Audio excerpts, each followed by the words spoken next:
So I went to a smaller school, but everything was kind of relaxed. Like, Yeah.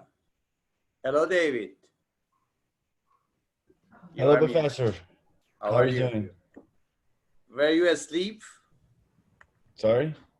Were you asleep? You are Yeah, so I'm, sleepy. uh-huh. I'm back to I'm back Your to hair is civilization. sleepy. Yeah. I just left shower. I'm back to civilization. I was Oh, like so in the middle good. of the forest. That's all. So good. So all of you, Marcelina is coming.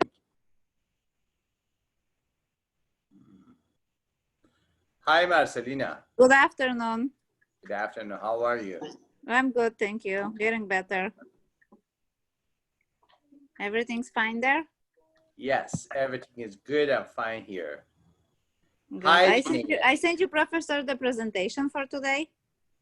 Yes, you should have a good presentation for us today. Yeah.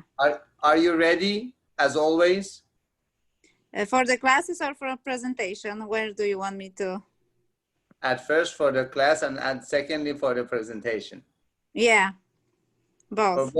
For both of them, you are ready. Yeah. So why you ask question, what about the presentation or class? You are always ready. I would like to ask because I didn't know if I have to present presentation as the first part and then classes. So now I know the presentation will be the end. Whatever as you love, it is not important. If you want to the middle of the class, you can presentation at the end of the class. It is related to you. It is your presentation, not my presentation. Okay. I'm audience like other students. How are you, Chineye? I'm good. Are you good? How was the week? It was okay. It was a It was little okay. bit stressful, yeah.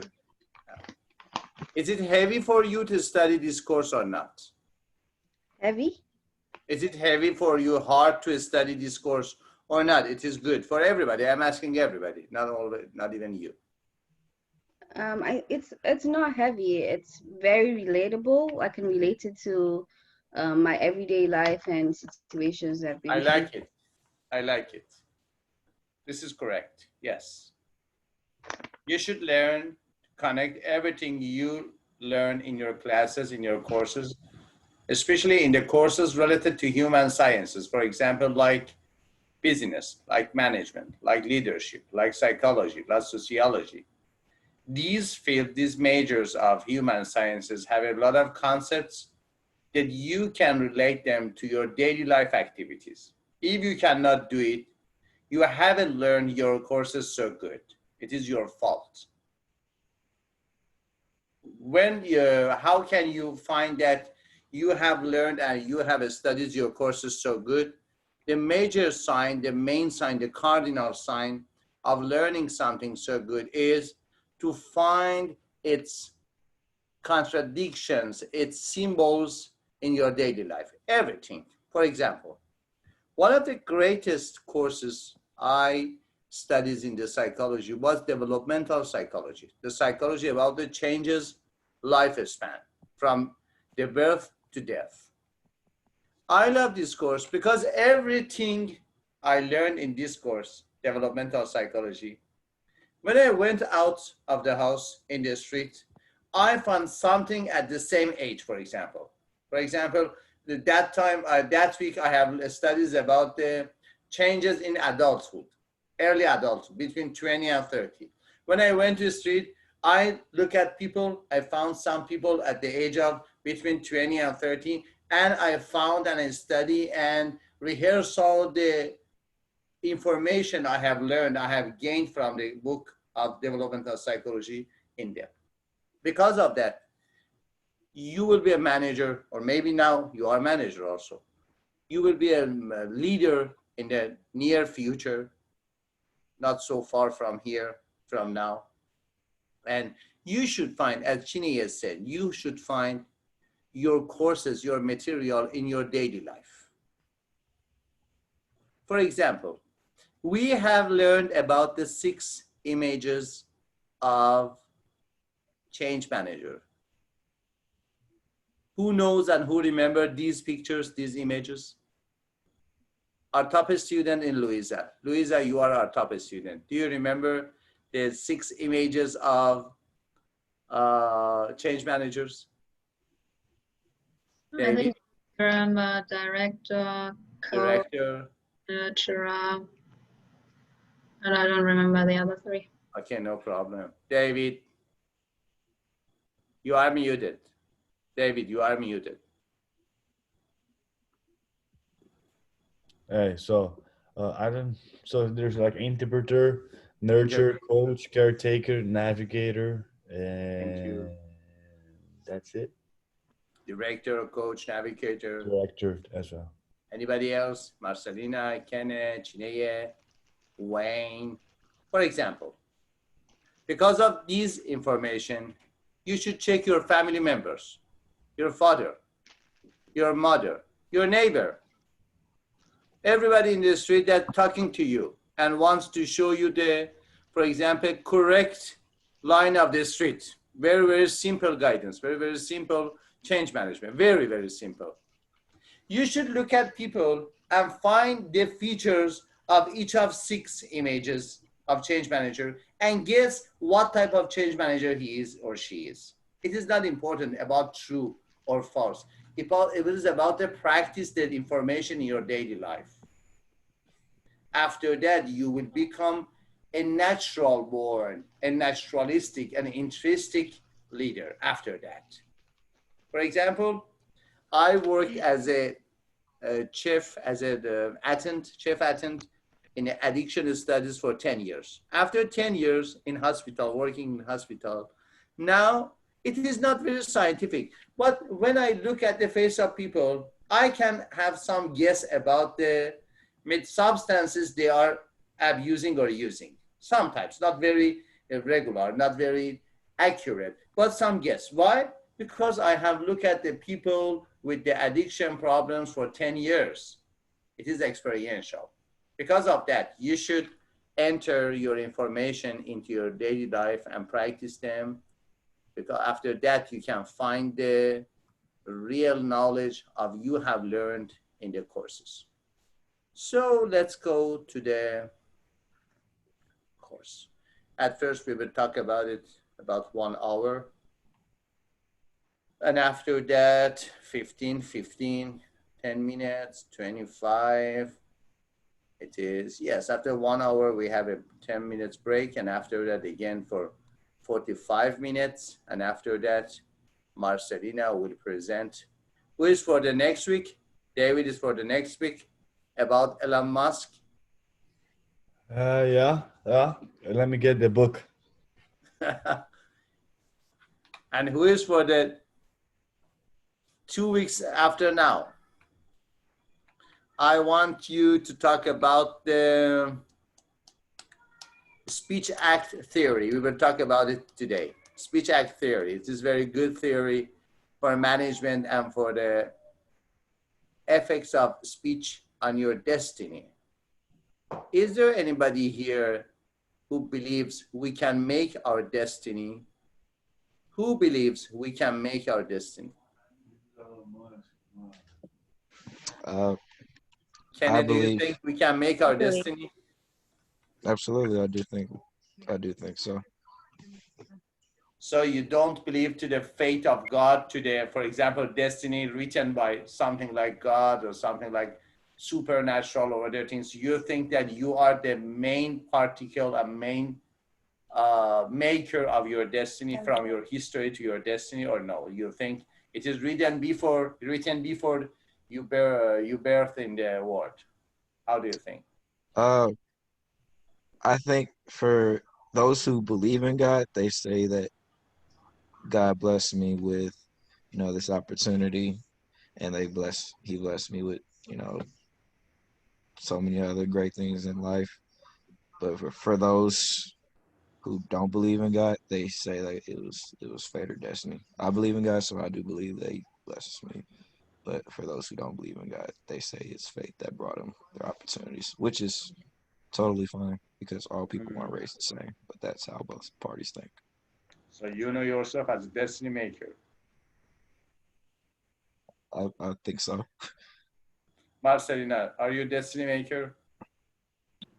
Well, actually, yes, because we have like few routes to pick up our destiny. God is not giving us only one way to destiny because He's checking us during our life what kind of decision we will make it. And through those decisions, we will pick up the destiny exactly what we choose. Do you know what is the phrase we use for this type of interpretation for destiny? Have you heard about the phrase? It is equifinalism. Equifinalism. Equifinalism or equifinality is meant you can reach equal final state with different starting Roads. point. Different Yeah. road. They say that, Yes, it is called equifinalism or equifinality. yeah, It is I hear that abbreviation there of is a 5. equal, but I hear that there is a 5, like 5 fingers of on the yes. right hand. Yes. Also, my left hand also have 5 fingers. I don't know. What about you? You say in my right hand? Yes, 5. Yes. Yeah. Luisa, do you think you are a destiny maker or not? Yeah, I think so. If you want to reach a goal, you can do it. I mean, of course, sometimes there are drawbacks or something that doesn't work out, but then you can just go a different way or have to take a few obstacles. Are you passionate about your destiny or not? Is there anything to give you a passion, enthusiasm about your destiny? No, it is regular destiny. I love it, but I am not so passionate about it. I'm not so enthusiastic about it.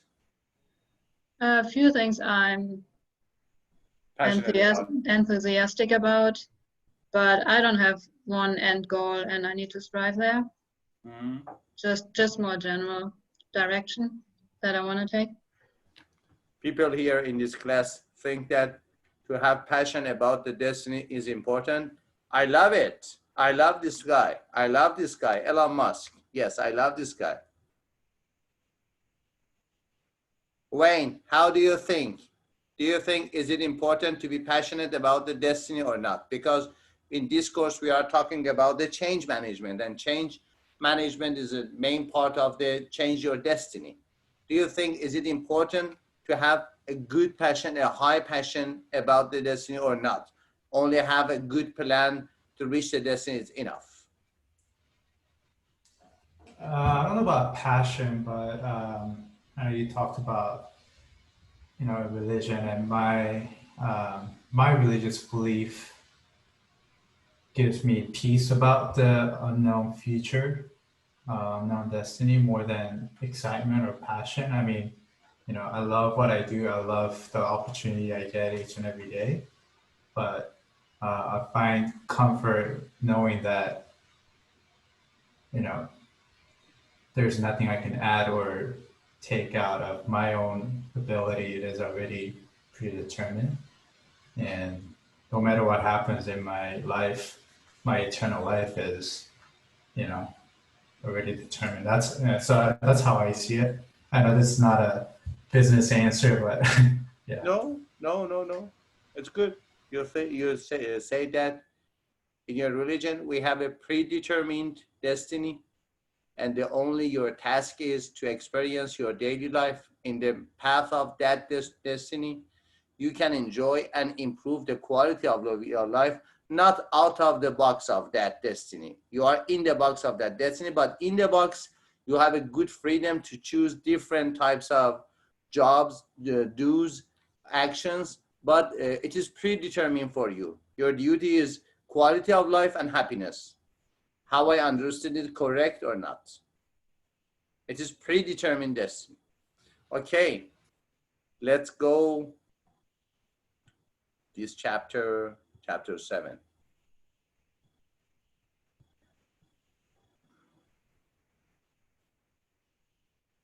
In this chapter, we will talk about the communication strategies or change communication strategy. Why about the communication strategies? Because one of the greatest tools for creating change is talk about the change, about the components of change, about the necessity of change, about the strategy for change, and about the goal of change, and target of change, and outcome of change. perceived outcome of change and predictable outcomes of change.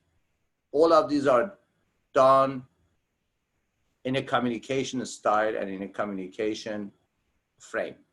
Because of that, communication is a very serious and basic tools in creating change in your life, in your corporation, in your society, in your organization, and also in everything which at least one part, one component of it is a human being. We should talk about the future and transact our views about the change when we are boss, when we are manager, when we are leader, when we are father, we are mother, we are daughter, we are son, boyfriend, girlfriend, citizen, every type of human being, every social role you have. So you have different social roles. In different social roles, you should know about the different types of conversation you should have with people. So learning objectives of this session is importance of communication, change images and communication. We'll review the change images very, very shortly now. Communication process, gender, power, and emotion. Language matters, the effect of language in communication, in change communication, change-related communication, communication strategies, contingency approaches to communication, to change communication, and communication channels and social media. Okay, what is change-related communication? At first, when you are talking about the communication, you should know the differences between connection and communication. What is the difference? How do you think about it? Who want to answer me? What is the difference between communication and connection? As everything you think it is correct, I want your own view, your own interpretation. The differences or the difference between connection and communication. Is there any difference you think or not? If you think, yes, there are some differences between connection and communication, what are the operational and conceptual differences between communication and connection? Who is first to answer my question? Who is our first thinker? Courageous thinker. Well, I'm thinking. Marcelina, do you want to answer? I was thinking that maybe connection doesn't have to be with the communication, and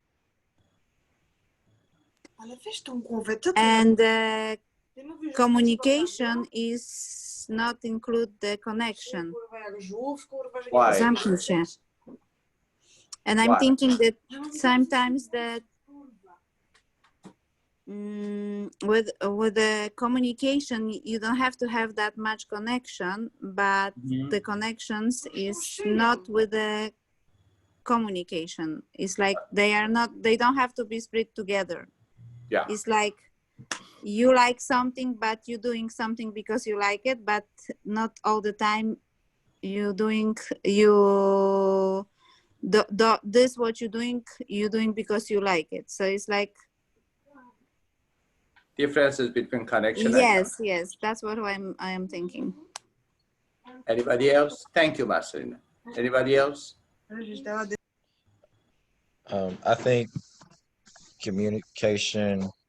Kenneth, please move down your camera a little. I cannot. Yes, that's good. Thank you. Thank you. All right, my apologies. I want to see your full face. You are moon face, half moon face. And now it's very good. Okay. Tell me about the differences. I think communication helps a connection, but they're not the same, but they also just help each other. So let's say, like, I know this is kind of outside the course, but like in like a relationship or whatever, communication builds connection. And then once you have a connection, the communication part of things is easy. But I mean, it also kind of correlates in the business world too, because if you have a connection, then communicating to a crowd it's a lot easier. It's more of a conversation than it is me trying to convince you Yes. about Yes. certain Yes. things. What is the key word for definition of communication? Is there any key word in your mind? Only one word or only one phrase to distinguish between communication, connection, and also, thank you, conversation also. Communication and connection. Do you think any keyword, is there any keyword to distinguish between these words, connection and communication, or not?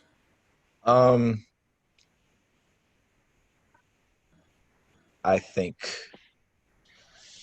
well, where I grew up at, the term I think of is real. Wow. When it comes to communicating, like what I mean by real is nobody is holding back the truth, and then people respect you more when you don't hold back the truth. So I think And communication. real, yes, sir. I do think. When you are knocking at the door, and nobody answers you from the inside of the home, is it connection or communication? If somebody answers, yes, who is it? I'm knocking at the door and somebody inside the home says, hello, who is it? Communication. Is it connection or communication? Communication. It's But communication. connection can be mind one. Like, for example, we are in the church or we are praying and we know that everyone prays, so we have a spiritual communication connection. But the communication doesn't have to be spiritual or with the connection, because we sometimes not talking with the people who we like to talk, you know? Yes. As Marcelina says, the first part of communication, as you see in my PowerPoint, it is two-way, not one way. And the major word for communication is meaning. Communication is meaningful connection. If you give and take some meaning with other people, with other objects, it is communication. If there is no meaning, or it is one way, the more important part is two-way or one way. So communication is two-way, about giving and taking. It is something like love. Sometimes you love another body, but he or she doesn't love you. It is one-way love. So suffering, so painful, so distressful love. When you love somebody and he or she doesn't love you or even doesn't know you sometimes. It is one-way love, suffering love, painful love. It is not communicative love.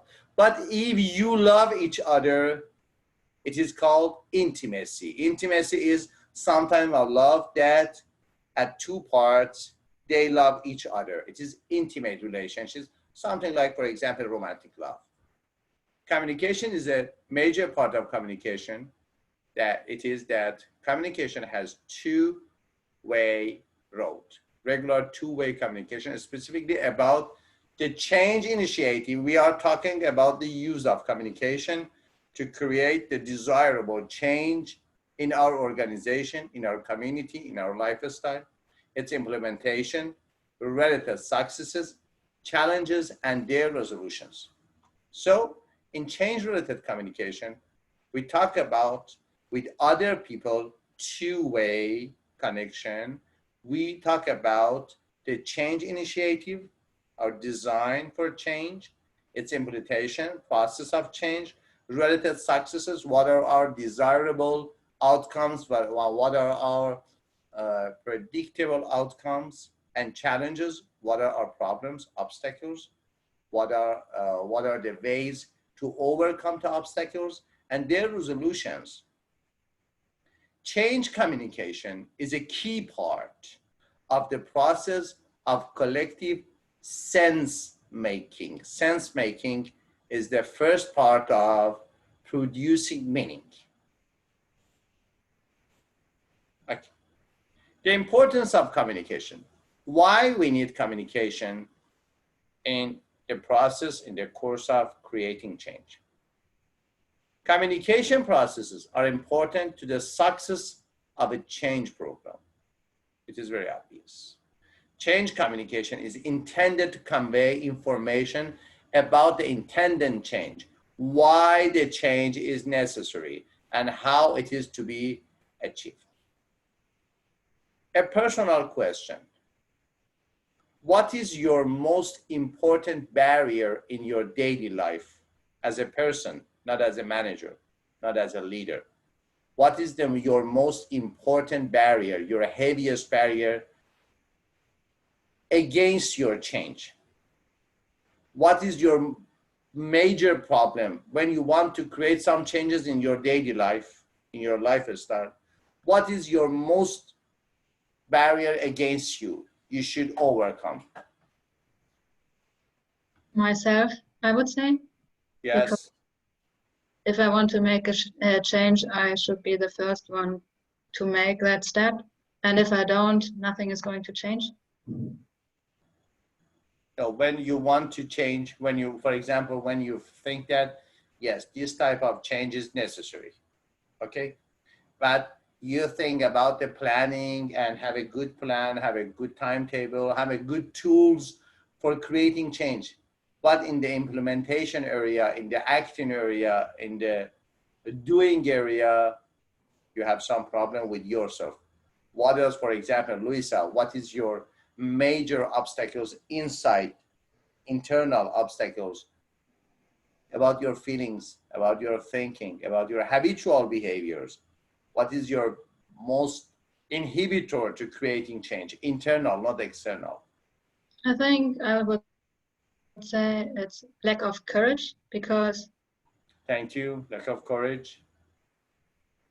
sometimes, you know, I have good ideas, but then I don't do it because it seems so big, or I don't know. I think it's, first of all, I would need to find the courage to take the first step. I have it, I am writing about the theory. It is called failure triad. My theory is called failure triad. I'm writing a book about it. And it talks about 3 elements that make some failures, major failures in your life. First, it is fear, as you said about it, lack of courage. Secondly, it is procrastination and laziness. And third is greed. Greed is that you want to reach the things you want so soon. You are not patient. It is greed. So these are fear, procrastination, and greed. I call them failure triad or failure triangle. And I heard from Luisa that yes, my first problem, my first obstacle, internal obstacle, lack of courage. It is something like fear of change, that it is true. About me, for myself, I felt that a lot of time it was about procrastination and laziness. When I was at the age of 33, I found that, sorry, everybody thinks that I am hard worker, but internally I was not hard worker. I was lazy internally. What does it mean? It means that I work a lot, but I was not easy. I was not comfort with my works. I talk about my works, about my problems. I talk about a lot to myself. I had rumination, felt rumination. And after that, I worked on myself. Anybody else about the internal obstacles to create? Thank you, Luisa, for your courage to talk about your lack of courage. That's good. And anybody else to talk about the internal barriers in front of? I would say prioritization, like prioritizing what is most important at the time. Sometimes we have so many things we want to do, and being able to structure and say, okay, I want to do this at this time. Finding the right time to do it is the problem, because you have too many things. You're doing the right thing at the wrong time. So that's one problem I would say we would encounter. A proverb in America, Chile, they say, there is no brain, but it's still headache. There is no brain, but it's still headache. It is something like you said, that we have a lot of things to do, and we don't have any prioritization about them, which is first, which is second. And after that, you should know. Also, I wish to learn you during the course of MBA how to prioritize your planning, personal planning, business planning, because it is the first step. If everything is important for you, you will fail. If everything is important for you, you will fail. You should know which is first, which is second, based upon the timetable, based upon the sense of importance, based upon the deadlines. These are the factors that you can see it. It is a very good book, so-called. The title is How Set Your Priorities Right. I think it is the title of a book. How can you set your priorities right? Sorry. The title of book is Set Your Priorities Right. It is very important for you. Thank you, Chinehe. You indicate one of the greatest problems in human being for achievement their goals. It is not important that they don't know what they want. It is important they don't know what they exactly want, which is first. It is very important because you don't have a lot of money, a lot of time, and a lot of energy. So you should focus your money, time, and energy on the first priorities, because if you don't do it, you will fail. Or you will gain something that it is not your first ranking in your life, second ranking, third ranking, but you are always in regression of your first ranking goals. Yes, the book is Set Your Priorities Right. Communication is not a soft function. Wow, so bad. What does it mean? In business coaching, in executive coaching, we teach other people, we teach managers soft skills. And one of the greatest softer skills is interpersonal communication or effective communication. But now it is said communication is not a soft function. When we put interpersonal communication, effective communication in the list of soft skills for executive managers, for general managers, for mid-level managers, it does not mean that communication is very easy. Communication is not a soft function. Soft function is mean that its function, its duty is not so smooth. It needs to considering a lot of elements. Organization with effective communication practices are 3 times more likely to show superior financial performance compared with those that did not use those practices. It is very important for an organization to write, to determine the effective communication protocols, the effective communication plans. It is very important. The best practices are helping employees to understand the business. It is based upon a very famous research. Educating employees about organization culture and values. It is very important. Cultures, values, and standards. Providing information on financial objectives and organizational performance. We are talking about creating the atmosphere for giving and taking data, for communication, for meaningful connection between the chefs, between the bosses, between the managers, between the leaders and employees and followers and co-workers and members and everything you want to call it. Integrating the new employees to the organizational culture. Communicating how employee actions affect customers. It is very important that your employees knows that their action has a great impact on your customers. Because of that, they feel a sense of belongingness to the company, to the organization. If they think that it is not important what I do in front of customers and relative to customers, it is called in psychology learned helplessness. Learned helplessness is the origin of depression. Depression is the origin of frustration. Frustration is the origin of anger, and anger is the origin of aggression. So when you see aggression in some people, in your organization, in yourself even, it is related to the first origin. The first origin is learned helplessness. After that, depression. After that, frustration. After that, anger. And after that, finally, aggression. Communication, however, providing information about the value of individuals' total compensation package and asking for rapid feedback from employees about their opinions of the company. Okay, rapid feedback. Why not? 3 factors in particular now put a premium on communication effectiveness. 1, workflows. 2, the stakes. And 3, shorter timelines. Workforce, increasingly diverse workforce with rising expectation of the employment deal. And second one, the stakes, the competitive advantage to be gained from discretionary effort, the willingness of employee to go extra mile to improve company performance. Whenever, wherever you had or you will have such an employee, you will be a lucky manager, you'll be a lucky leader.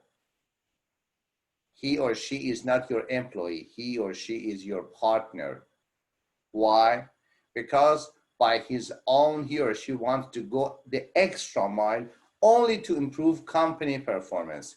It is called organizational belongingness.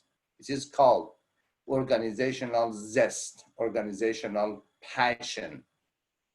By his or her own self, not by your order, not by organizational protocols, only by his or her own self. And shorter timelines, the need to communicate rapidly, driven by developments in technology and globalization, tighter resources, and increased concern for security. Okay. In this book, in this course, in each chapter, we will talk about the 6 images of change managers. 2 and 3 is 6. What does it mean? We have 2 parts of actions. At first, keeping and maintaining the present activities. It is some part of change management.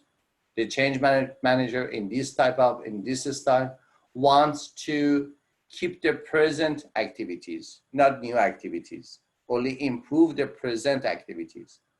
And in other style of change manager wants to shaping, developing, or producing or creating new forms of thinking, new forms of feeling, and especially new forms of acting and behaviors. So we have 2 styles of change management: maintenance change management and creative change management, with 3 stages of intention: fully intended, semi-intended, or partially intended, and unintended. Because of that, we have 6 images of change manager. A fully intended change manager to improve the present activities. He or she is called director. Fully intended to improve the present activities. The fully intended change manager who wants to shape, to create new behaviors. He or she is called coach. Partially intended change manager who want to improve the current activities, the present activity. He or she is called navigator, like your navigator in your car. Also, and partially intended change manager who wants to create new shapes of behavior, new action, new thinking. He or she is called interpreter. Interpreter is someone who gives meaning to the present change, to the present situations, give meaning. What types of change he is creating? He is changing the interpretation of the accident, of the activities, of the behaviors. Not the same, not just the activities. The activities does not change, but the interpretation, the meaning of activities will be changed. This type of change manager is called interpreter. And at the third row, in the final row, we have two types of unintended change managers. At first, unintended change manager who want to improve the current activity, the present activities. He or she is called caretaker. And on other parts, unintended change manager who wants to create create new behavior, new thinking. He or she is called nurturer. So again, we describe the 6 images of change manager in 2 columns and 3 rows. 6 feature: director, navigator, caretaker. These are change managers who wants to improve the present, the current activities. And coach and interpreter and nurturer, they are the change manager who wants to shape and produce and create new thinking, new emotions, new feelings, or new behaviors and activities in an organization. So they have different purpose of communication. For example, a director purpose of communication is ensure people understand what is going to happen and what is required of them. When you are a director, a change manager who want to improve the present, the current activities, very, very full intentionally, full intended, you want to ensure people understand what is going to happen and what is required of you. Communication strategies need to ensure that there is no message overload or message distortion. We will talk about the message overload and distortion in the next PowerPoints. A navigator similar to director, but pay attention to the identify alternative interests that may disrupt the proposed change. Tell and sell communication techniques are used to try to win people over the change. We will talk about the techniques. In caretaker change managers, focus is on letting people know about the why of change, that is, the inevitably of the changes and how best to cope or survive them. Identify and reply, reactive communication strategy is used. Focus in coach, focus is on ensuring people share similar values and are aware of what actions are appropriate to these values. It is estimated for 2025, I think. I'm not certain about it. 2025 or 26, it is estimated that the growth ratio of coaching, each type of coaching, it is about 7% per year. 7% per year. After IT industry, coaching industry, it is estimated for the next 4 years, the coaching industry has the highest ratio of growth per year. The focus in coaching is on ensuring people share similar values and are aware of what actions are appropriate to these values. The focus of the coach is getting buy-in to the change through shared values and the use of positive emotions. Underscore and explore interactions are used to engage in dialogue about the change. I ask you, I please you, I want you.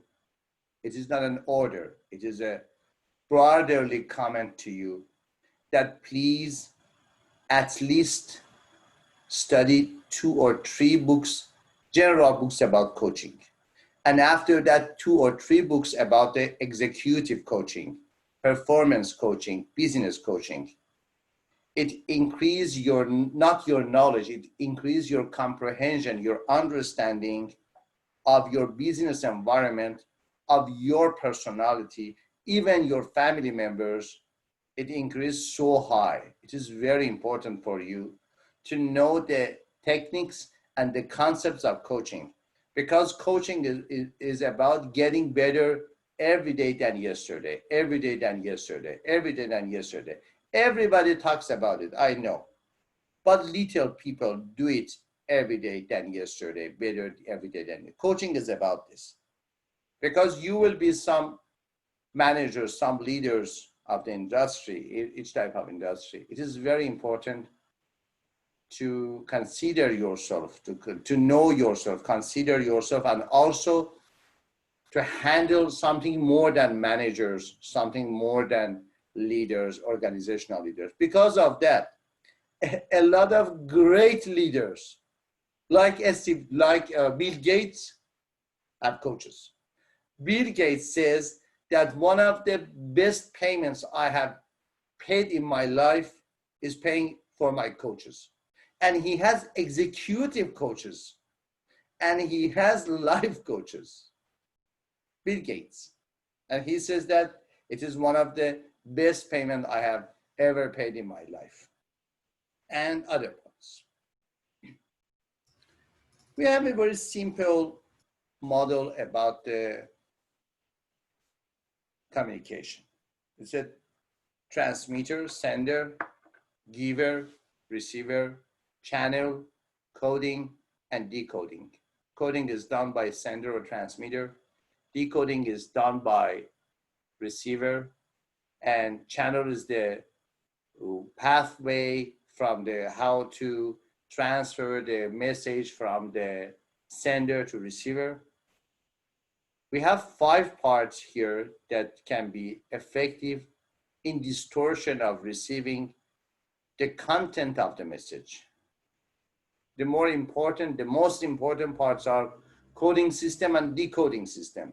A lot of time, even in interpersonal communication, you see that the message you are talking about, you are sending to your father, to your mother, to your boyfriend, girlfriend, your son, your daughter, your sibling, the message you are sending to them is not what they are receiving. They are receiving something different. In psychology, it is called cognitive distortions. Cognitive distortions is about mental errors, thinking errors that people have regularly and use in interpreting the messages of other people that they are talking to us. For example, mind reading is a very popular mental error, cognitive distortion. Why? A lot of people think that, yes, I know that how you think about me. It is honestly mind reading. I am reading your mind. But I don't want to approve it, you reject it. It is my belief. It is my cognitive distortion or catastrophization. You are concentrating on the worst case scenario. Yes, it is real, but it is not the only case. It is the worst case scenario of your life, of everything. It is catastrophization or personalization. You think that everything is related to you, something like over responsibility. We have near 10 cognitive distortions that it is good for you to know about them. And one of the greatest problems in communication is cognitive distortions, especially in decoding the message, not in encoding. Also, these are the terms we have gained from field of technology and engineering. The basic part is about 1949, I think. It is very old theory about the components of the communication, international communication, interpersonal communication, technological communication. Very simple: sender, receiver, channel, sender decode the message, and after that, receiving by receiver, and receiver decode, channel encode, receiver decode. So we have 5 elements: channel, sender, receiver, channel, encoder, and decoder. You can see one of the model for exchanging meaning. Sorry. It is something like this. I talk about it to you. We have some perceptual filters. Perceptual filters are the filters that you have before entering the communication in your perceptual system. What is the scientific definition of perception? Perception is the process of giving meaning to the sensation. What is the scientific definition of sensation? Sensation is every message received by your 5 somatic senses, by your eyes, ears, taste, nose, skin, pain, movement. These are your somatic senses, body senses. Everything which is received with the receptors of these senses will send to brain, and in the brain, you will have a meaning of them. You will give them meaning. This process of giving meaning to the sensation is called perception. So sensation and perception are working together to create a meaning of word in your mind, in your life. So when we are talking exchanging meaning, it is called the model of communication process. You can see decoding, decoding, encoding, where is the position of noise, and what is the importance of feedback. And also context. Context is very important. In sensation and perception, especially in perception, we have 3 parts: content, form, and context. Everybody knows about the content. For example, you have a glass of water, and you can put it, for example, in another glass, or for example, in a plate. The water's content, it doesn't change, but the form will change. But it is important that you are looking at the water in the street, in the kitchen, in the restroom. Where are you looking at the water? It creates some different meaning for the usage of that water. It is called context. Context is the major part to give meaning to the content and the form. In a lot of situations, the content and the form doesn't change, or if they change, it is not very significant change. But when the context changes, it creates a lot of different meaning. Because of that, culture is very important in an organization. Culture is the basic context of an organization. In that background, in that context, you can see it is voice or it is noise. As you see, sometimes we have chaotic phenomenon in sending a message from sender to receiver. It is called noise. You have something, but you are confused about the meaning of what you are receiving. It is noise, it is not voice, as we call about the audition, for example, industry. So perceptual peoples affect our decoding. This can involve, for example, a readiness or predisposition to hear. For example, when you are tired, you are not a good receiver for any type of communication. In family therapy, we talk about this with the couples. That yes, when your wife, with your husband, when your boyfriend, girlfriend he or she is tired, he or she is not ready to hear. He has some distortion, some bias, some prepared meaning. He or she is mind reading. He doesn't listen to you. He is talking to himself or herself as a tired man or a tired woman. So, for example, it is sometimes a perceptual filters. Filters in a perception, filters that we use to give meaning to the sensations. Or not to hear particular kinds of information, preoccupation, talking to ourselves, and past experiences. And the cultural context is another thing. Change communication is more likely to be welcome in an organization with a track record of successful changes than in one where past changes have been seen as ineffective or damaging. It is like your personal life. If you have some types of personal successful experience in other areas of your life, not even in your, for example, business life. If you are so successful, for example, in your love life, your general level of self-confidence is good. Why? Yes, I can do it. Also, I can do it in different areas, for example, in my love life. But I can do it again in my business life. It is total level of self-confidence. And when designing a communication strategy, it is important to assess how aspects of the context and affect the coding and decoding of the message, and to design the message content and channels accordingly that we talked about it before. So we have three types of problems here: message overload, message distortion, and message ambiguity. In designing change communications, be aware of the problems that occur due to message overload. What is message overload? We have a message sending by sender, coming to channel, encoding by sender, coming to channel, giving by receiver, decoding, and we will have some meaning of the message. So we are talking about the message when we are talking about the communication. Message is the meaning of connection. The meaning of connection, the meaningful connection is called communication. So message overload. For example, they say, Chinea said that a lot of times I have a lot of work to do. I don't have any priority. It is, I have a message overload. I don't know which is the first, which is the second, which is in the first rank, which is in the last ranking of my goals or my activities. It is message overload. It is no brain, but it's still headache. More new information is provided more quickly than recipients can process.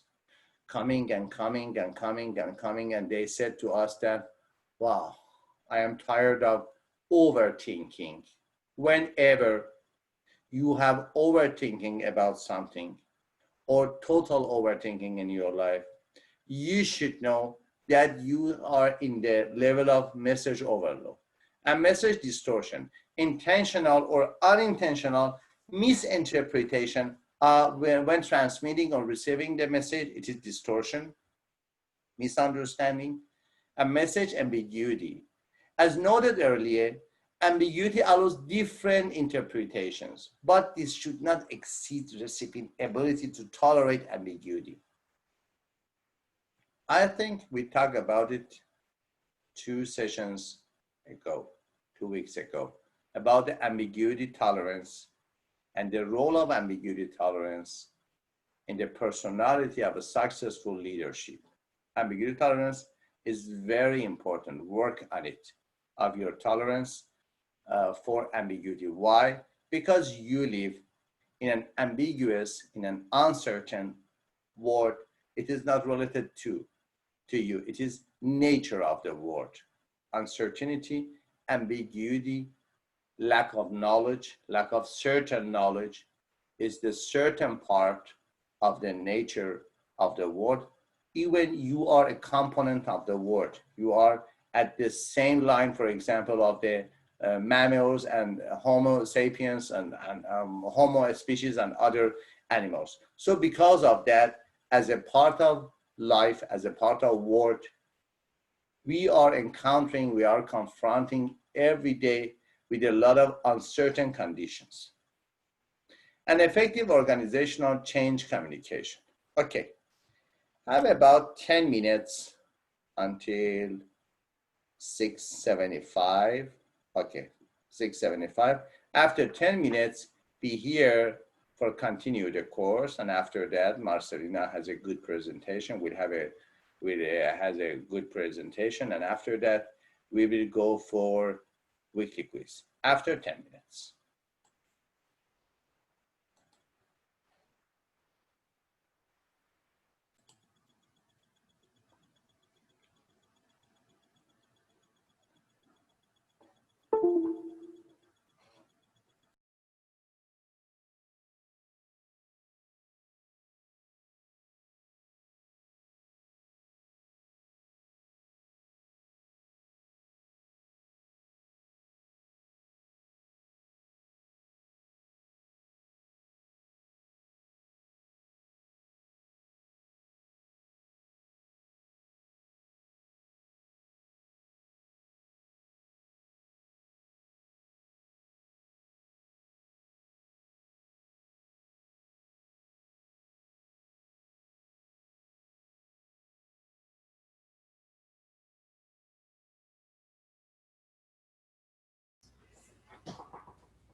Okay, let's go to effective organizational change communication.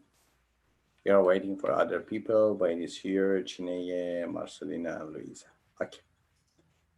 Communication is central to organizational change, but this claim has practical implications. It seems that organizations function better when or where communications are open, relationships are based on mutual understanding and trust, like family. It is like family.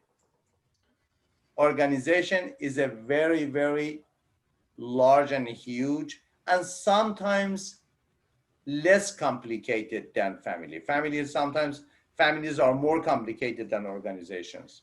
But for example, mutual understanding and trust is the first part of communication between the family members. Interactions are based on cooperation rather than competition. It is very important that competition will destroy the internal parts of an organization. In organization, we need cooperation, not competition. People work together in teams and decisions are reached in participative way. You can see barriers to effective organizational change communication, language, gender differences, power differences, context, cultural diversity, and emotion. We will talk about them. Gender is associated with differences in how communication occurs. For example, confidence and boasting, asking questions, or communication style. Women tend to emphasize their doubts and uncertainty, but men to express greater confidence and play down their doubts. It is gender-based. It is not related to the bad features or good features. It is brain features. It is naturalistic. Because of that, women are very good for caring. Why? Because they don't have any rigid certainty about everything. They are always conscious. They are always a little worried about everything. Because of that, maternal positions or nursing position, every type of caring positions is very good for women. Why? Because naturalistically, they have some points of being worried about everything and asking questions. Women are more likely to ask questions than men. It's very good. The downside is that the male managers may interpret women as knowing less than their male peer. It is sometimes misunderstanding because women ask more than men. Sometimes men think that they don't know anything. Yes, they know. They ask questions because of the details, because they want to have a very clear and very certain, very transparent pathway to the future. And also communication style, we have some gender-based differences in communication style. Many senior managers are alpha males. Yesterday, I had an Insta Live in Farsi language about alpha men and alpha women with another psychologist in California. She talked about the alpha women and I talk about alpha men. Alpha men are good leaders, are very prestigious. They are not very dominant. They are not dominant. Sometimes they have some traits of dominant personality, but totally alpha people, women or men, are very attractive, very kind, very polite, and very, very, very, if I want to use another word instead of alpha character, personality character, I should say charisma. Alpha people are very charismatic, women or men. Fast thinkers who have opinions on every topic, who are analytical, data-driven, impatient, and think that they are smarter than most other people. Are alpha people sometimes grandiose people? Sometimes. Sometimes they have some features of narcissistic personality, excessive sense of importance, sometimes, not always. As a result, their communication style can intimidate those around them. Alpha males are not good listeners at all. They miss subtitles and they put others under extreme pressure to perform. Each of you that has a family, has a partner, each of you has married or has a boyfriend or girlfriend knows about this title. That women say that my husband, my boyfriend doesn't have any patience to hear me. Men are not so good listeners. Why? because they are alpha, they are fast thinking, they are problem solvers. In family, we say that sometimes women talk only for talking. It is not necessary to give them any solution. They don't need your solution. They have their own solution. They need your patience for listening. And because, especially in managerial type of men with managerial type of personality, they are not good listeners. And in the family atmosphere, their wife says, he's a good manager, but he's not a good listener as a husband. And it is true also. You can find it in your intimate relationship. And other things, it is the power tells or power sign and power differences can be barrier to communication. Those who are more powerful may not wish to disclose information that could make them appear to be less powerful or that could weaken their power base. It is very popular. Those who are less powerful may not wish to disclose information that could potentially be used against them.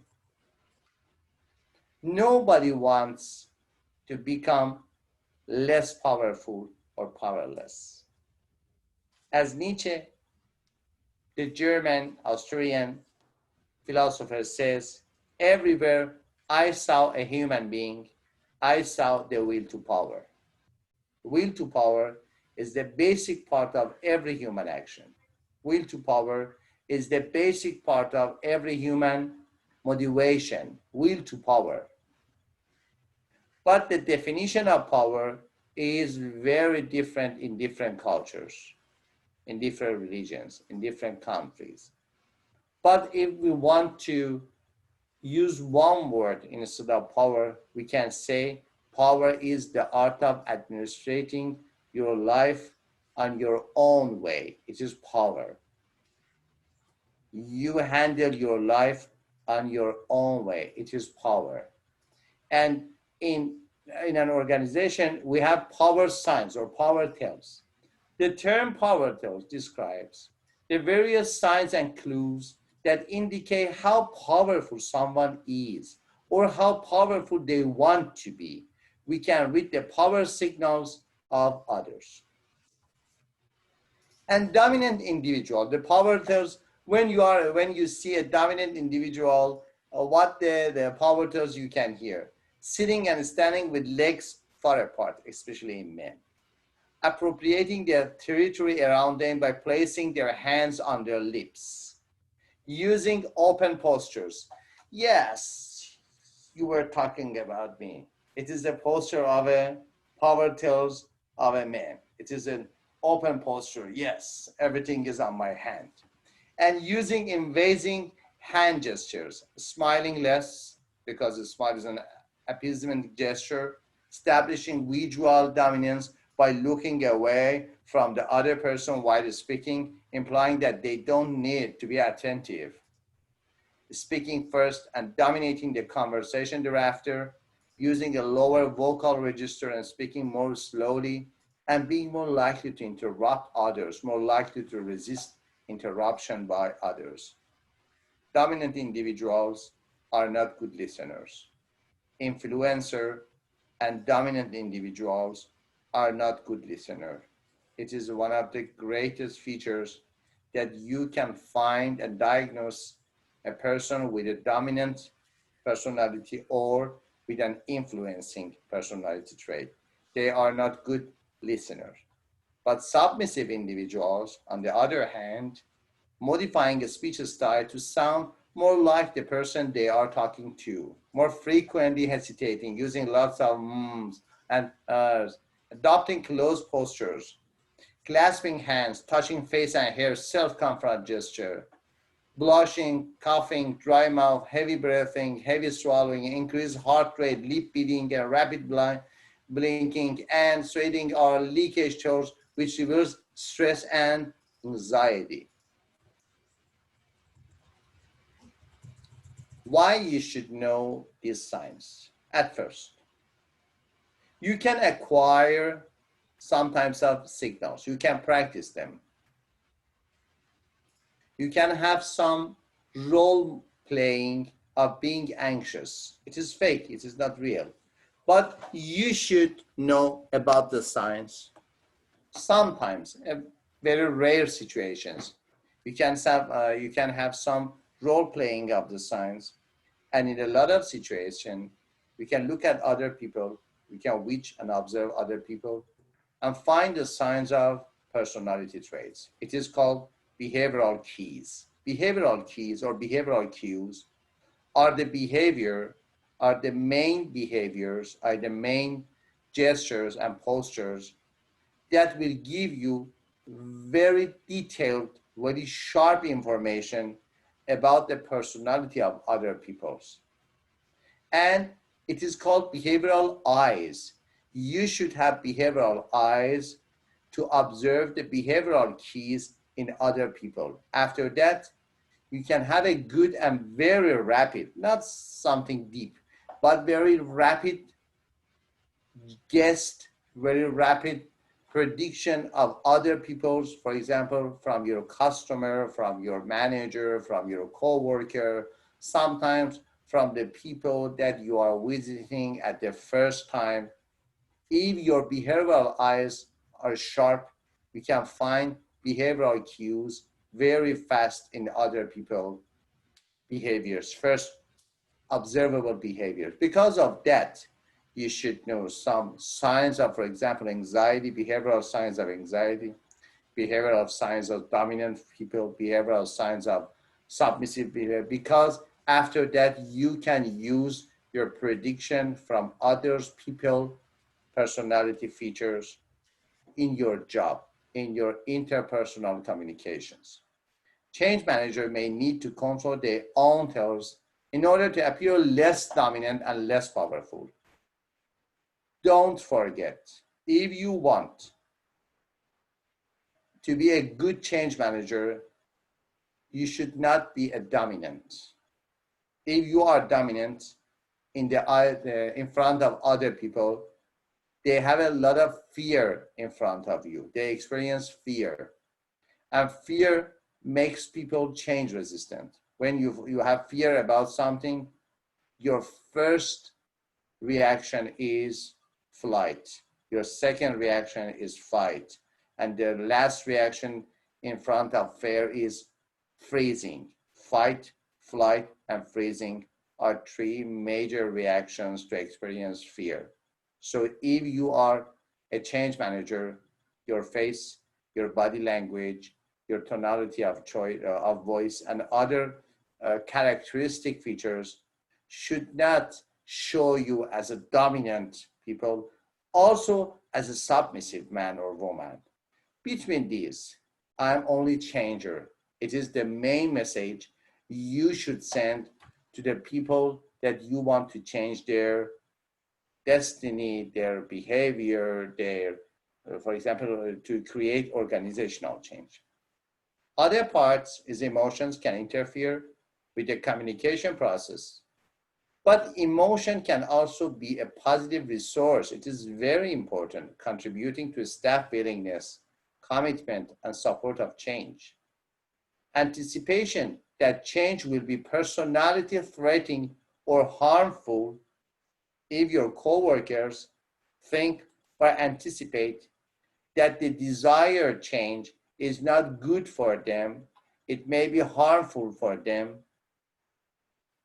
they will have a lot of change, they will experience a lot of change resistance against your desired change in organization as a change manager. So anticipation that change will be personally threatening or harmful can generate negative emotion and a loss of trust in management, thus making cooperation and engagement difficult to achieve. Change managers can avoid this situation by doing three parts. 1, perspective taking. 2, threat reducing behavior. And 3, reflection. What is the technique of perspective taking to reduce to downing the sense of fear, the sense of personally harmful of change for your coworkers, for your employees and other people who are engaged with the process of change? thinking about how others are likely to think and feel about the change. It is called perspective taking. The second technique is threat reducing behavior. What is threat? In psychology, threat is defined as the sense of possibility of the perceived danger. Threat is not danger. Threat is the future perceived danger. Danger is now, here and now. Threat is about the future and about your perception of the future dangers. So future perceived dangers are threat. But threat is one of the greatest features, greatest factors that impact your behavior in the present moment, here and now. Why? Because when you predict that some threats, some dangers in the future will be in front of you, you will not have a good sense about the future. And you begin to show some predictable and preventive actions for reducing the possibility and probability of threat in the future. So threat reducing behavior is engaging in intentional interpersonal interactions with the staff to minimize their perceptions that change are likely to lead harm for them, to create a safe atmosphere, to create a safe zone for the other co-workers, other employees, to reduce their sense of threat because of the possible change in the future. And finally, the second technique is reflection. Self-evaluation to reduce the emergence of negative emotions and to identify corrective actions where necessary. It is reflection. Why reflection?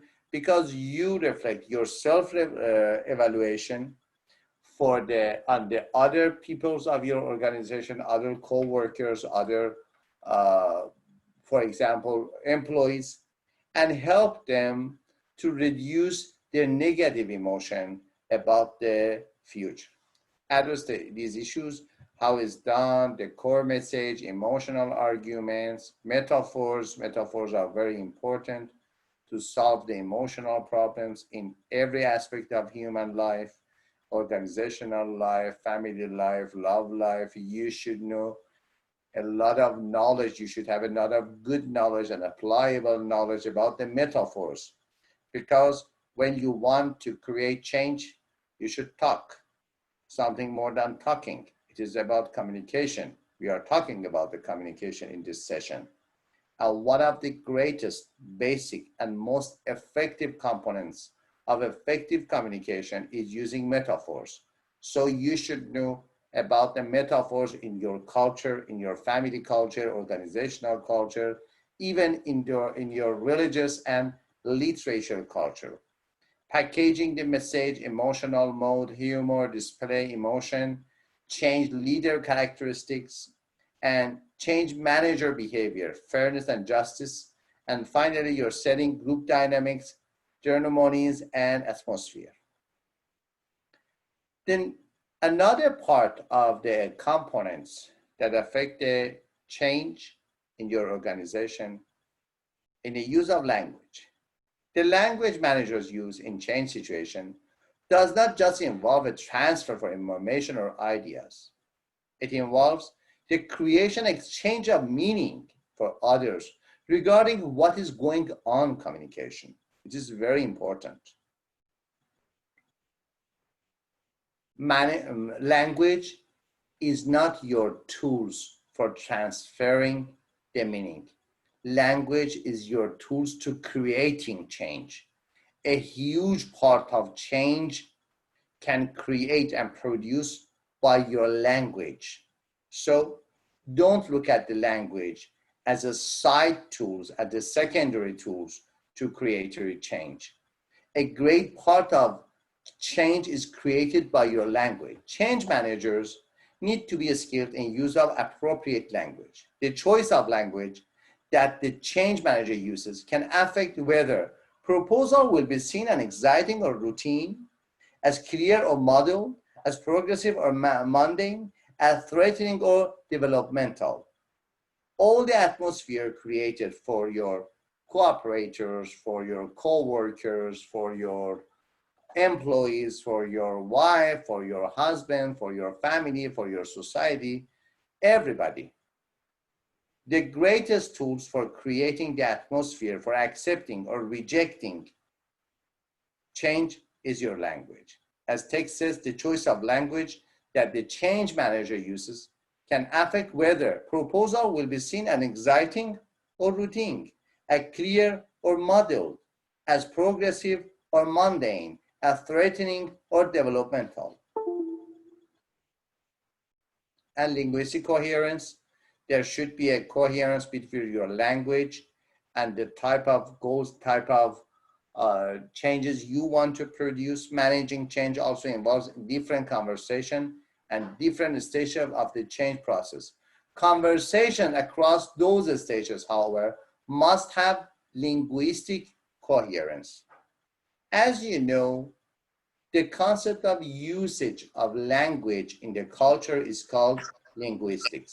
Linguistics is a science, is a scientific field of academy, linguistic. And managers should try to align their use of language with the type of change that is being implemented. It is also important to create a shared language of change among the stakeholders who are involved. Share meaning, share goals, share language, share everything in an organization is very important. Why? If you think, if you feel that you have share meaning, share goals, share component with your stakeholders, with your shareholders, with your employee, with your coworker, with your boss, with your teacher, and everybody else, this concept of to have share components create belongingness. In love, to the concept of having share components creates belongingness and love. In organization also, in family also, in society, in friendship.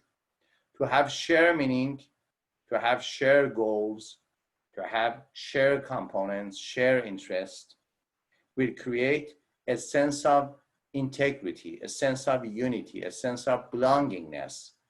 And it is the basic components for creating so easily every type of change in organization, in yourself even, when you have some shared meaning with different parts of your life.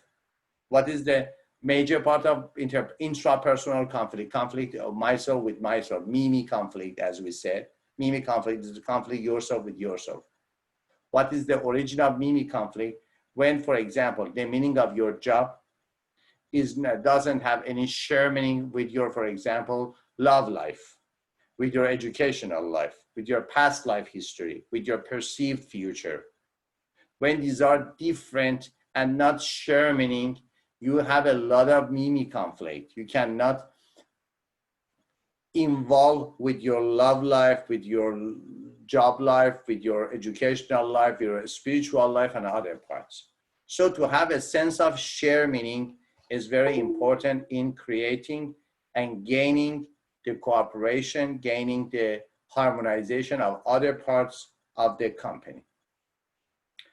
A speech act theory.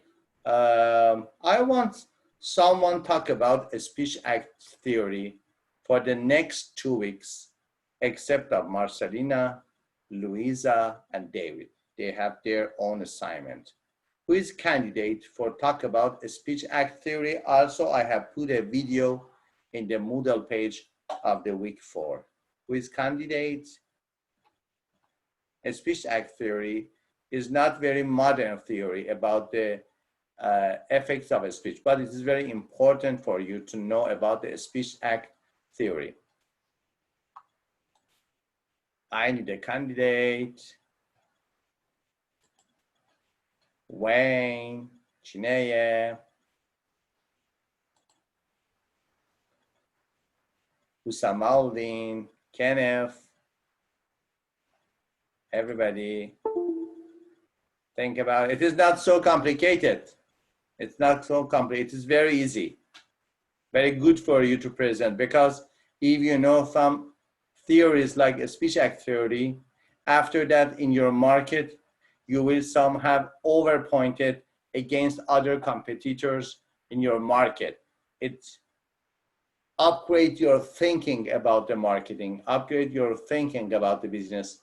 It is something that like Louisa done for game theory. During the gathering information, the game theory, Louisa found something new in his mind, in his thinking, in his analyzing about the perceived future. Very little differences, yes, I know. But these little differences make great differences. Why? Because of these detailed differences, people are different. In the great features, everybody is like other people. So think about it until the end of the session, today's session. I need somebody to talk about a speech act theory for the next 2 weeks. The next week, David will talk about Elon Musk. Today, after 5 or 6 minutes from now, Marcelino will talk about his business, and after that, we will have for quiz week 4. Change takes place through 4 types of conversation: initiative conversation, conversation for understanding, conversation for performance, and conversation for closure.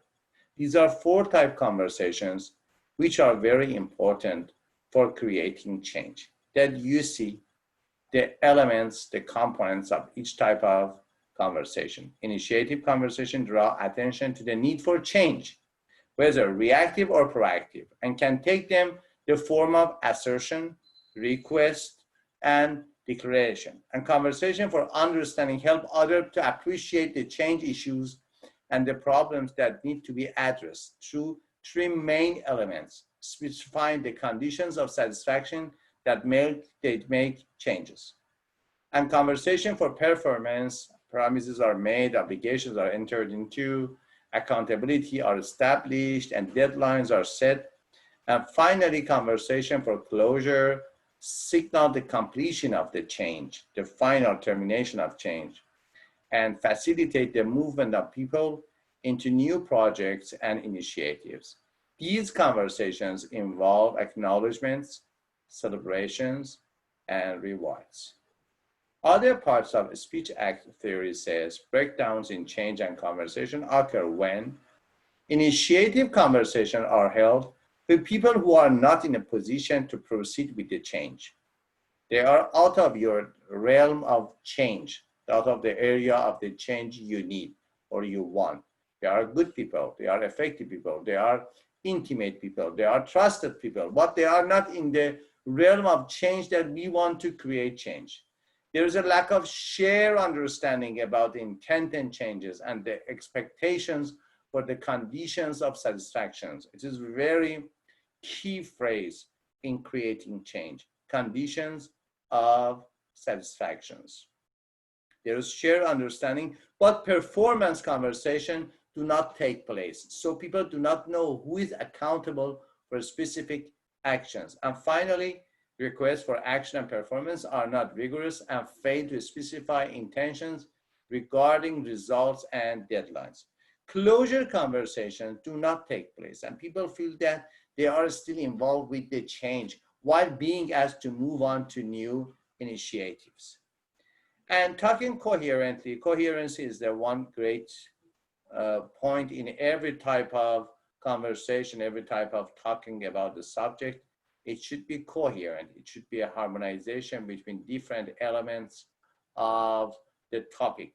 You should know about the different aspects of a topic in coherent situation, except that it is incoherent. Incoherent is means there is not enough association between the words you are using in a communication or in a business plan or in a psychological aspect of your relationship or your business life or love life or family life and every type of life. You should have some good association between different aspects of your life. Except of that, your life is incoherent. Also, in talking about the changes, you should have talking coherently. Coherence of language with change conversation has an important role in change conversation. Sometimes we see that the change managers are talking a lot about the object and issues which are not coherent to the change matter of change. They are talking a lot, but they don't talk about the main issue of change, main area of change they want to create change. For four dominant language forms in organizational change conversation: ideals, appeals, rules, and deals. These are the four areas of conversation which are very, very, very dominant in the organization. At first, we are talking about the ideals, which express preferences, or we are talking about appeals, which seek support. Sometimes we are talking about the rules of organization, which seek to direct the behavior of others. And finally, sometimes we are talking about the deals, which serve as a form of bargaining and exchange.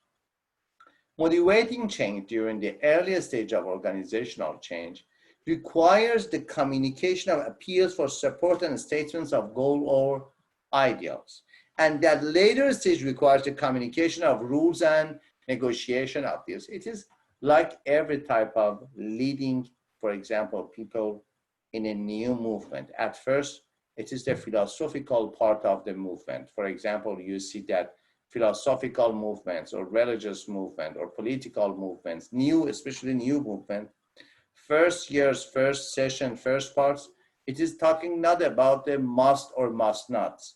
They are about the to be or not to be. It is world view. It is the perspective of the movement. It is not about the actions. It is about the thinking, logic behind the movement. It is about the philosophical part of the movement. We call it in organization, it is talking about ideals and appeals. And after that, when movement go forward to create a government, to create an organization for them, organized activity for themselves as the movement, after that, the leaders are talking about rules and deals. So at first, it is called worldview, about the being and not being, about the ideals and appeals. And second part, it is called ideology. Ideology of the movement it is talking about musts and must not. Because of that, ideals, appeals, rules, and deals are the most four important areas that change managers are talking about. You should know to talk about ideals and appeals. Don't forget it.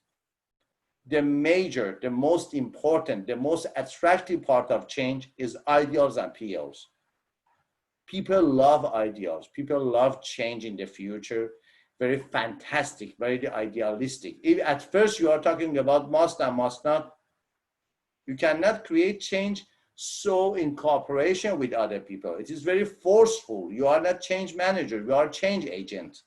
The difference between change manager and change agent is change agent has a lot of force to create change. But change manager will create an atmosphere, a society, a followers, and some co-workers and cooperative people to create change. Also, it has a lot of power, but the type of power is not a type of force. It is a type of power of cooperation, power of gaining other people's activity and satisfaction for creating the change. So you should know as the change manager in every aspect of change management, it is not important which area do you want to create a change in your family, in your society, in your organization, in your community, even in yourself. At first, we should know and we should talk about the attractiveness of the change. If the change is not attractive, nobody wants to create the change. We talk about it in the PowerPoints before this PowerPoint, that if you or other people think that change is harmful for you, you will be a change resistant people against the change. So at first, the philosophical mind, the logic behind the change, and the good perspective, a good vision of the change is needed for making people satisfied to engage within change process. After that, you should talk about the actions, about the behaviors, about the musts and must nots, which is ideological part of change, not philosophical part. And aligning language with change. Change fails when the imagery and metaphors used by managers are not aligned with the type of change being implemented. We are talking the major part of the change creation. Managers should align their language closely with the planned change in 4 different images: machine imagery, developmental imagery, transitional imagery, and transformational imagery. We talked about it in the 2 weeks ago, that change has 4 stages. At first, it is called modification. Second is called change. Third is called transcendence, sorry. And 4 is called transformation. Modification, change, transcendence, and transformation.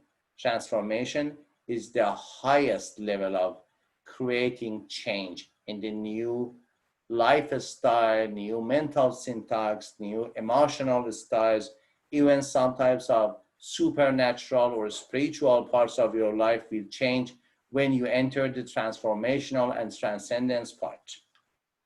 Okay, Marcelina, are you ready to present your PowerPoints and report? Yes, I am ready. Okay, I prefer to hear your presentation. If there was enough time, I will talk about other parts. If not, it is not important. After that, we will go for the weekly quiz. You have near 10 to 50 minutes time. 10 to 15, okay. So today I will Do you need to share anything or not? No, I would just want to talk because everyone they know. Okay, we are hearing. Okay. So today I will be talking about the changes, and it's not only the changes in the organizations as well in organizations, but it's changes is our life. And my topic is gonna be aviation as our friend during the coronavirus. So I'm gonna be presenting few most important information about the coronavirus and how she get involved of our changes and what we did with that to make our life easier and more happy even we are sad in the situation.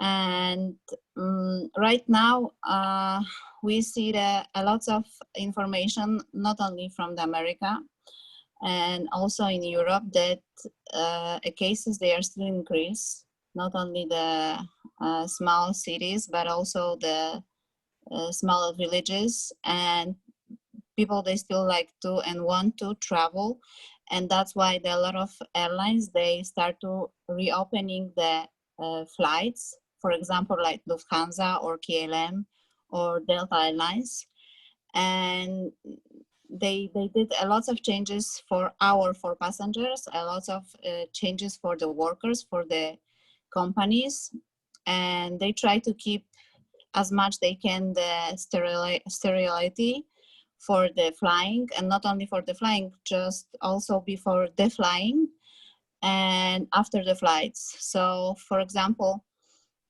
you cannot get to the airport with the person who is gonna say goodbye for you. You have to be by yourself, only with the one luggage, and you have to be with the mask. And if you have a flight more than 6 hours, you have to have 2 masks for your flight, because every 4 hours your mask has to be changed, and you have to declare in the check-in how many masks you have, and they will put the notes.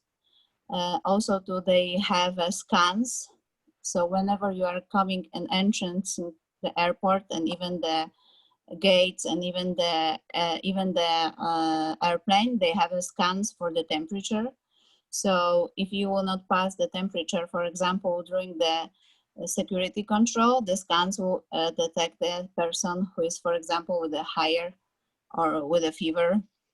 which is will prevent any illness during the flights. What else? FAA, Federal Aviation Administration, they decide that for the airplanes more than 200 seats, so it's like Boeing 787, 777, Airbus is 380s, the long haul flights. And the FAA decide that after 50 flights, no matter how long they are, the airlines, they have to change the filters. So which means that they will be working more properly, more effective, and the filters, they will be catching every dust from the air. And that's also is included the very, very long flights, like with the not final destination. So if you have any transfer, you have to present as an airline that you have the transfer flights. So those transfer flights, they have to have also changed the filters. So which means that is very good for the passengers and for also for the crew, for the workers. That's as a technical. And during the flight, that's very interesting because I was and actually I am a qualified flight attendant, and this is something completely new for me. Because safety in the airplane and during the flight is my work actually. There is no catering. There is no, for example, if you have 13 hours flight, the flight attendants, they are not walking with a coffee or tea, so you will not have your coffee for the morning and you will not have your tea for the evening or for the lunch. And it's not because you can get born or you can order separately catering. You know, when I have checked that in the Federal Aviation Administration regulation, is because when you get born, the crew, they have to come and help you. So that's your 1.5 meters will be evaluated. So that's why. So for example, if you will have any problem in the airplane with your health, the crew, they cannot help you, you know, is because they can get ill, and that's a risk to pass to another person during the flight. So they would rather have one person who be ill than the crew who passing the illness, for example, for the rest of the passengers and even for the rest of the crew, and for the most important thing, cockpit. Mm-hmm. And that was very, very interesting for me. I never hear that. And other thing, during the flight, crew, they giving you their own mask, because each airlines, they have a own mask inside in the airplane. So whenever you get in the airplane, you have to remove your masks and they will give you them own one. So that's how they are sure that the mask, they're really sterilized. And every half hour, they walking through the cabin and they checking if the people, they have a mask on. If you don't have your mask on, then you have to pay a lot of money, like evaluations, like $500 in the airlines, for example. So I think it's a very good idea, because whatever is hurting by the wallet is hurting your own ambition. So that's what I like for.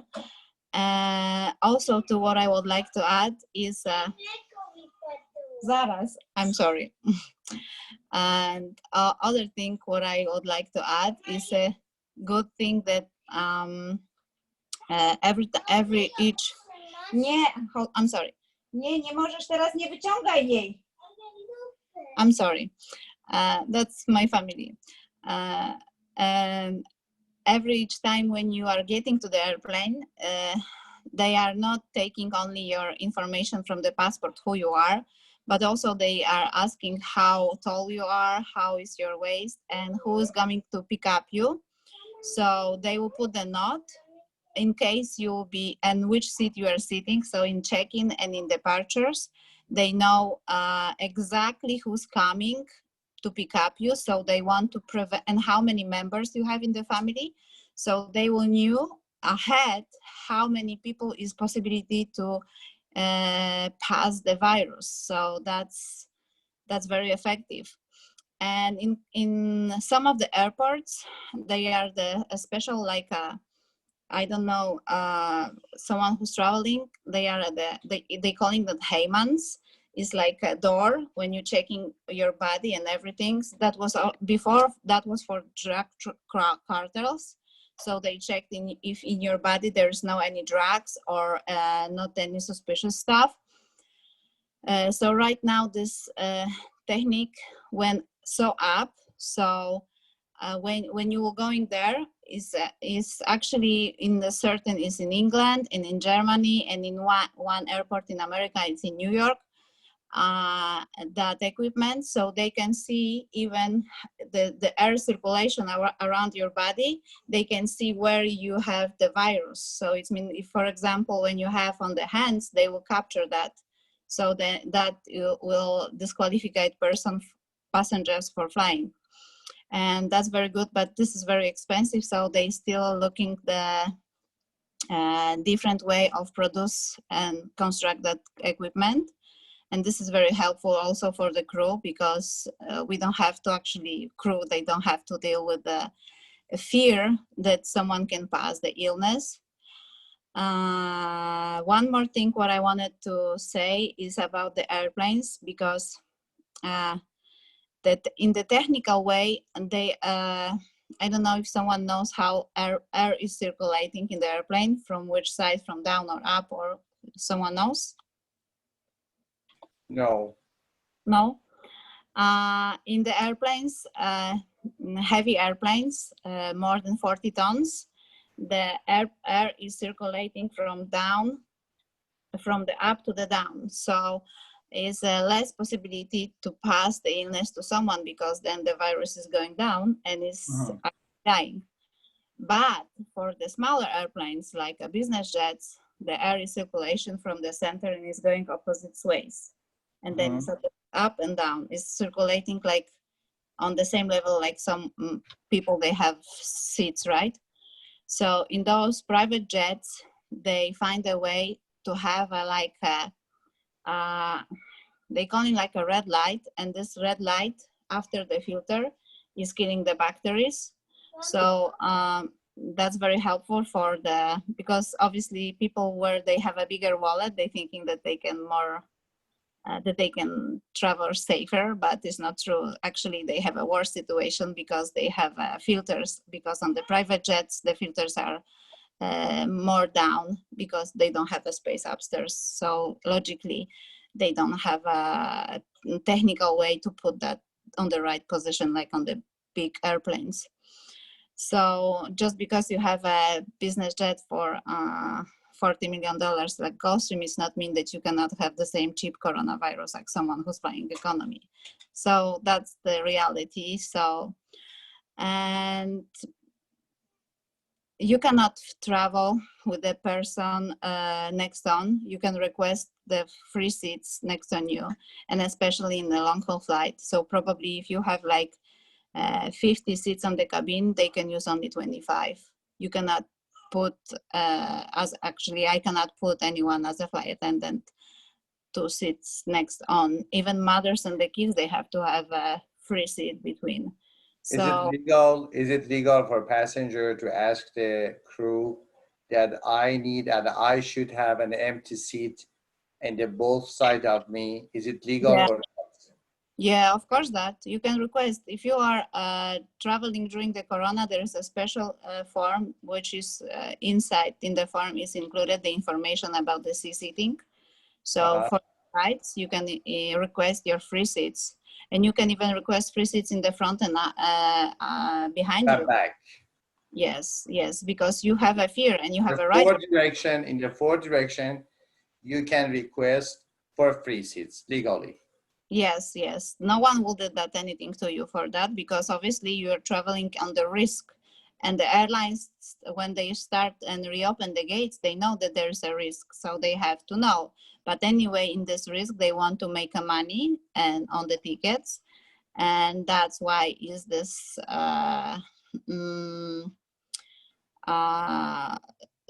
discount, for example, if I can say, because there is no any different option when we can fear. We don't have a fear for get ill, because this is obviously very easy illness to get it. This is very rude virus. We cannot handle that. This is At the perspective of change management, we saw that several people had a change resistancy to create change for preventing coronavirus. It is not related to the culture, because some country in Middle East had a good sense of prevention, and in this catastrophe, we found that, for example, some countries like America has a very poor social investment. Why? Social capital or social investment is meant that how many concepts has created during the past times in the culture to use in the future times. For example, we have something so-called health beliefs. Health beliefs are the beliefs that everyone or every culture or every nation has about the importance of different aspects of health. You can find it in internet, write its health beliefs, and you can find a lot of important data about the health beliefs. Now, just now in America, in, for example, Orange County, you see that a lot of people, without any preventive orders, there are some CDC orders, rigid orders, not flexible orders, for preventing from face-to-face in person or gathering near the beaches or even sometimes in the streets. You see that a lot of people doesn't pay any attention to the CDC rigid orders, not only for America as the with the greatest population of coronavirus, but for all around the world. With this, I have a question. With this point of view to the prevention, is there any change resistancy to have some good precautions in the airplanes? For example, crew says to the passengers, you should have some type of mask and some type of, for example, face covering if you want to come into the airplanes. Have you seen any personal or culture-based, for example, in this country, in that country, in this culture, in that culture, any specific culture-based or nation-based resistancy to accept the orders from the crew, or no? People are very good, very ready to accept or not. Sometimes airline doesn't have any good acceptance. They said, no, it is not so important to pay attention enough to the orders of CDC. It is very obsessive, for example, order. How do you think, we just talk about 4 minutes, how do you think as a manager in the field of aviation that people or maybe airline leaders or airline crews has any type of change resistance for accepting the changes needed to prevent of coronavirus? Well, as a manager, if I will be working for the airline on the CEO position or the main position, first of all, I will make flights shorter, and that will prevent a lot of illness, that's for sure. And also too, I will cut the employers, I mean the staff who are working on the airport and on the airlines. It doesn't have to be like, for example, 6 crew, because for each 50 passengers is enough 1 crew because of the safety reasons. As a manager, I will try to make the flights per month as the smaller I can. So for example, flights like from Europe to New York, normally they are 100 per month. I will cut to 50, and that's, and also to I will try to employ doctors for instead of have another crew. And the doctors and the medicine specialists, they are very helpful. And from my own experience, if something's happened, they are the first one who are helping. And actually the one airlines, they had the doctors is Turkish Airlines, and they had the doctors always on the board. I don't know how it is right now with the Qatar, but Qatar, thinking about the changes, and also to airlines from Dubai, Emirates. They want to hire Emirates, yeah. doctors and Yes, nurses. I know Emirates and Qatar Airlines and also Turkish Airlines has always a doctor, a medical specialist in their flight. Yeah, and that's what I It is will not do. related to the coronavirus. Before coronavirus, Qatar Airline and Emirates and Turkish has also. I think Lufthansa has also. I am not certain about it. But I think this is a very good idea because obviously before we had the problems like heart attack or any different disease about the health, but now it's more important thing that you can catch the corona. But it's not mean the corona that doesn't exist before. It was the exist, but that it was not spreading on the high level like it's right now, and the virus is get more anger. So because of the mutations, the second level of the coronavirus is more stronger and is also affecting the small kids and infants. And that's why people, they start to have a bigger fear. And that's why if I know that doctor is flying with me in the during the flight, then I am more peace, more quiet and most trustful to the airlines. So it's mean that if I will be a good manager and I will have a that instinct to hire those people, and then I know that more passengers will be flying with my airlines. So that's how I will make money as a manager, as a business person, as a to make my company higher from others ones and make my company as the best on the market. Is there any question by other students from Marcelina about the changeability in the aviation industry? Marcelina works in aviation. My question is concerning the resistance to change. Would you say that all the passengers, like 100% of the passengers, are complying to this new rule, or there has been some sort of resistance, or it's just everyone is Chinea, working? we cannot see your face completely. Hi, how are you? I thank you. But you can see his face. Hi. Excuse me. No problem. I was No saying problem. that Let would him be in the you say that class. with all the new rules, I know it's a lot. There's a lot of changes that have been happening. Would you? She's asking me something. Wait. He wants to say Hi. now immediately. Hi. Everybody say hi. I'm sorry, I have to do as a No businesswoman, worries. No worries. with the best passengers what I have on No my back. worries. Chinea, say again your question, please. I was saying that with regards to resistance, would you say that all passengers, like the passengers, are complying, or have you experienced any like rebellious passengers that refuse to comply, have a lot of staffs quit the job because it's too much pressure to Yeah. make sure that people are safe? Like can you tell me example of like real life example of people that have actually like been affected by this change? Has any of your staff members resigned because they can't handle it?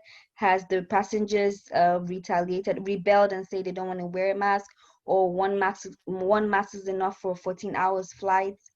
What has the situation been on the flight? Well, it's not the first passengers. They was complaining because they didn't want to keep actually, like you says, they want to have them own mask for longer than is possible. They didn't prepare to have more mask, so that's why the airlines, they find the idea to have them own mask. So that thing was prevent that issue.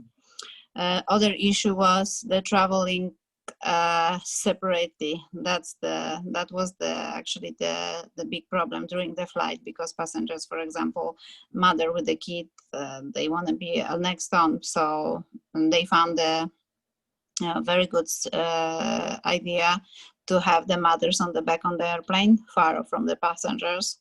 So that's how they keep them together. But if there was the airplane full, then they didn't have the possibility to do that. So the passengers, they've been separate. So that was the one thing. And from the crew side, of course, the flight attendants and pilots, they complain because they lose the job, or they lose the part of the job. So instead of flying full time. They've been flying like part time, so they didn't make money the way they wanted used to. So that's how the airlines, they try to keep the workers, because most of the airlines, they just fire them, you know, because of the situation that they didn't have the money. So and the long haul flights, they had like smaller part of the flight attendants. So instead of having like 12 crew on the board on the economy side, they had like only 6 of them. So because of the amount of the passengers on the board, so they did on the technical way. And on the check-in, they've been complaining that they didn't want to leave the information, this they call it that, this PLC, passengers locator card. They didn't want it because they say that this is them personal and they shouldn't be shared. So the airlines, they find out the way through Federal Aviation Administration, the lawyers, where they had a form to explain to where they're gonna be used and how, for what, and to prevent the spread the virus. So that was only those complaints. And also too, they also the complaint of the bunch of luggage they had. So instead of carry like 3 luggages, for example, to the cabin, to the flight, they can have only 1 small luggage, and this is a smaller one. It's like in charter flight, you cannot have bag and other bag. You cannot have that. You can have only 1 piece of bag. So that's, have you ever gone to a country and then at the point of entry, the security or the security for the country says, we don't want anyone on this flight, there are huge risks, take them back? Has that ever happened? Where like you say no, they cannot happen, because the airlines, they have a certain contract of the corporation, and they already know that the flights will come. For example, KLM is flying from Amsterdam to Los Angeles, and when you come to Los Angeles, everyone, they know that this is only the 1 flight from Amsterdam, and that's how countries, they make the procedure to exchange the passengers together. Only the problem is that, for example, if the passengers doesn't have the right papers to get inside to America, and they will send you back to home. That happened to my sister from Paris. She was traveling to Boston, and unfortunately she didn't get in. Okay, thank you. I also have a question. So why do families have to be separated during the flight? Because before and afterwards they are going to be together anyways? Yes, because if they are they are healthy from the family members, and they will check and do the background for each member from the family, there is no risk that they will have coronavirus, and they will not spread the virus inside in the airplane. So for example, if there is not that much amount of passengers, they will keep the family together. For example, when is the mother with a 3-year kid, or older than infant, the kid who can sit on the seats, he can be with the mother. But father has to be separate, or he can be with the father, and mother, she has to be separate. But 2 of the people who are taking care of the small child has to be together. But what is the reason for that? That's the procedure of Federal Aviation Administration. They don't want to keep people all the together. But sometimes the airplanes, they are more like human resource aspect. They are not like that, because they understand that, for example, if mother is with a small kid, the father is helping next on. So they giving them, like, for example, 1 road for everyone. So they are like 4 seats, so they can use, for those 3 persons, they can use 4 seats for each other. Okay, thank you for the explanation of everything about the changeability people with coronavirus related changes in the airlines and aviation industry and other parts. Now you can go for weekly quiz for 15 minutes, and next week we will have a good presentation, very enriched presentation of David about our idol in industry, creativity idol, who is called Elon Musk, and I highly recommend that for this week, everybody study details of the life, of the industrial life, in the business life, also about the personal life and personal, yes, I love it. Yes, I love it, Eric. Yes. The personal life of Elon Musk, because it is very interesting. And now go for your weekly quiz for 15 minutes. And thank you for joining the class. It's a very good class. I love your class. And you as students are very sharp and very cooperative with me and also with the engagement. Please don't forget to send your initial post before ending the Wednesday night. After that, I cannot give you the complete grade. I'm so a little worrying. I sent several emails to each of you about the time. It is your duty, not my duty. You should be more anxious more than me about the final grade, but I'm anxious about the final grade also. It is not the symbol of anything, but final grade is final grade. It may be important, for example, for DBA course. And thank you. Anything else? Thank you for listening to me. Thank you. Thank you. Go for weekly quiz. Bye. Thank you. Thank you, Professor. Thank you. Bye-bye.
Have a good evening.